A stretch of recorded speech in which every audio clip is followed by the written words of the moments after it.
Place the anemometer body on the bearing alignment tool. Place the bearing on the bearing alignment tool.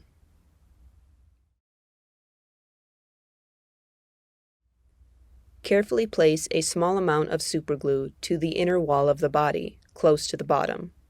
Keep it away from the bearing.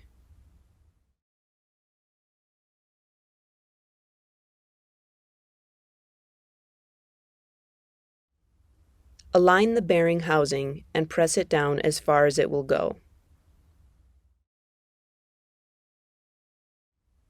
Lift the assembly off the bearing alignment tool and clamp it tightly with a G-clamp. Do this quickly.